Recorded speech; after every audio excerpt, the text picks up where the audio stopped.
Hey guys, welcome to another thought-provoking episode of Bluray Junkies. This is our second topic video, and today we're going to be discussing James Horner, the film composer.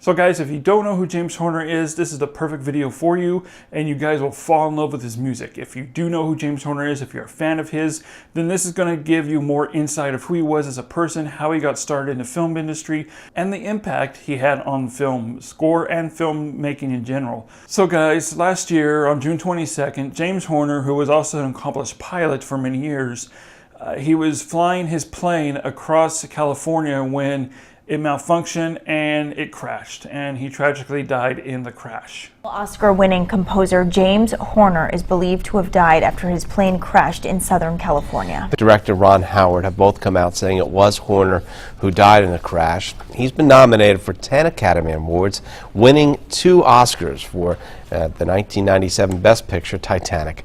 James Horner was 61 years old. It was just a shock to many of his fans, to many people in the movie industry. It was a shock to me and Simon in general that, just came out of the blue like this. James Horner is and always will be our favorite film composer, and we wanted to do this video as a tribute to him and focus on his life and his career. So guys, with well over 150 film scores and a dozen original compositions to his name, James Horner has quickly become the fastest growing composer in film history. He conducted more than 10 films alone in 1993, which is insane. Your typical composer composes maybe 2-3 films a year. Simon and I remember first hearing James Horner's score for Star Trek II: The Wrath of Khan. We were 14 years old in 1992, and hearing the score for the very first time with the Star Trek theme, to his haunting Khan theme, to his just amazing battle compositions for the film, we just immediately fell in love with his music.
We would just listen to his film scores time after time.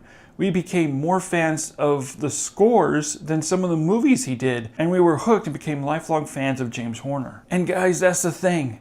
That's what's so special about film scores. When you actually hear the compositions outside of the film, it takes on a whole new life of its own.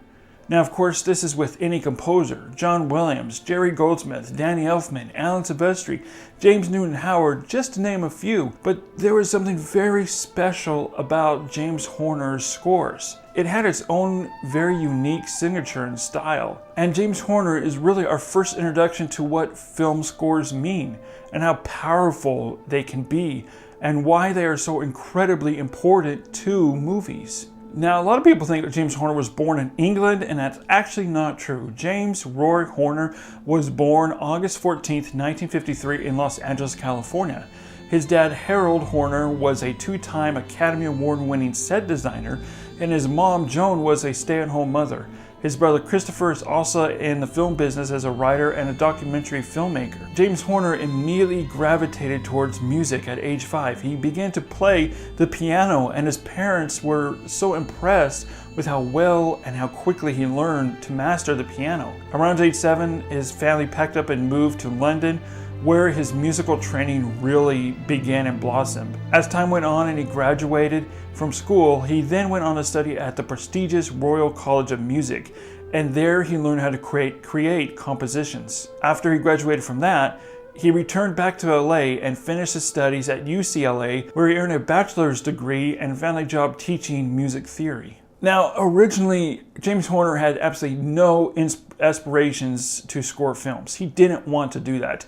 Instead, he wanted to be a classical composer, and in fact, he has said in many interviews that he didn't even know who film composers were, such as John Williams or Jerry Goldsmith, prior to filming scores. He really wasn't into that. He really didn't understand it. So because he wanted to be a classical composer, he tried forming his own traveling orchestra named the Skeptical Shimmers. And well, this proved to be harder than he thought. He soon realized that there just wasn't a calling for symphonic concerts anymore.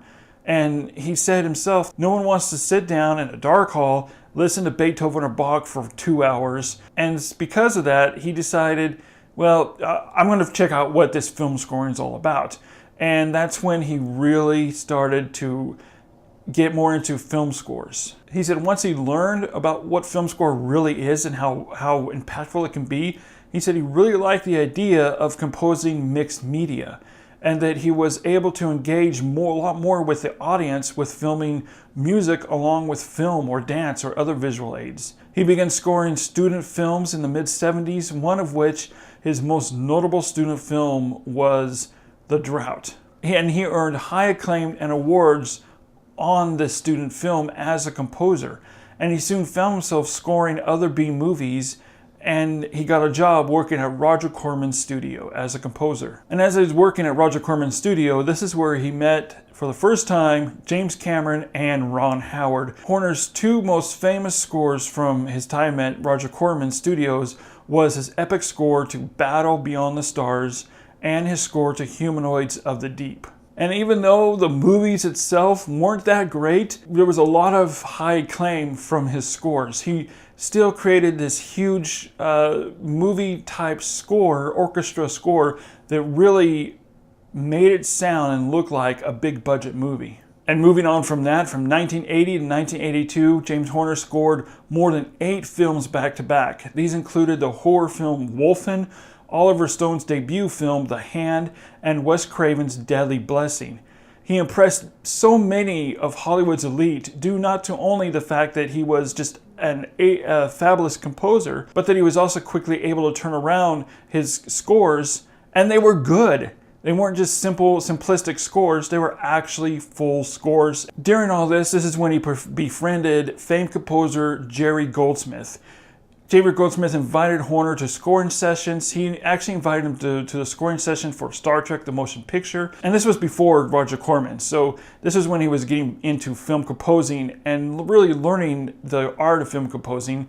And he did this by going to a scoring session of Jerry Goldsmith's with Star Trek, the motion picture. And Horner quoted it as saying that he would just sit there and marvel at Jerry Goldsmith's abilities and would take mental notes on the mechanics of how to score, not only for a big film, but also how to score with a big orchestra.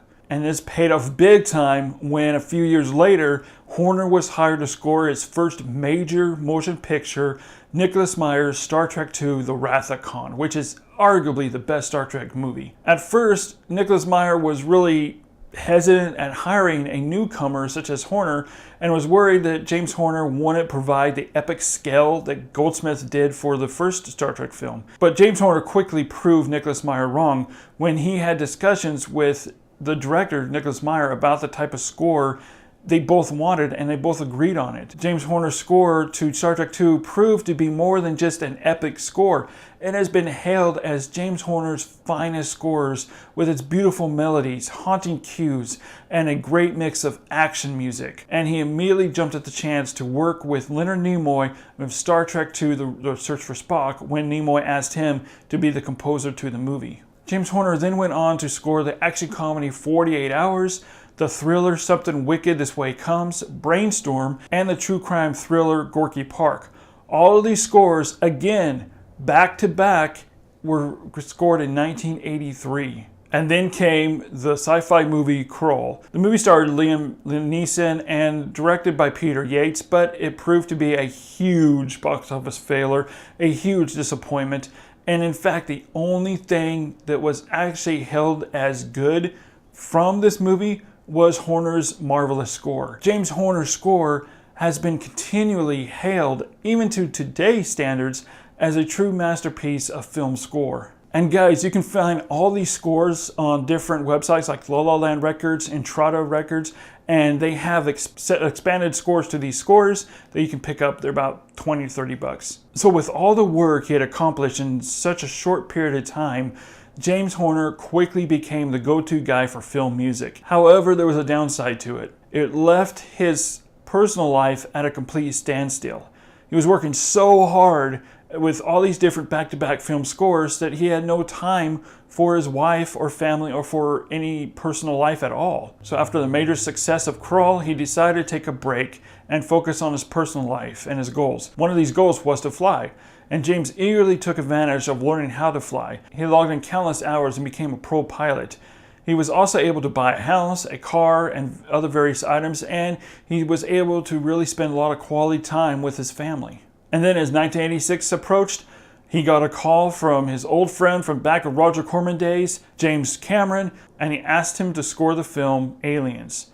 Of course, James Horner immediately jumped on this chance to work with not just his friend, but also a major movie such as Aliens. And the film score has become just an iconic stamp on film scores. You hear it all over movie trailers, other movies, video games, on TV. The score also gave James Horner his very first Academy Award nomination for Best Score. And because of the success of that, it quickly catapulted him to an A-list star as a film composer, and James Horner was then hired to score Ron Howard and George Lucas's film Willow. Two things came out of the movie: a close relationship with director Ron Howard, which he scored up to 8 films of his, and another terrific, marvelous score from James Horner, another iconic mark in film scoring history. And that's when he also got the attention of Steven Spielberg's company Amblin, where he was hired to score many animated films. Some of these were American Tail, The Land Before Time, and Once Upon a Time in Forest. He also went on to score the sequels to The Hunt for Red October, which was Patriot Games,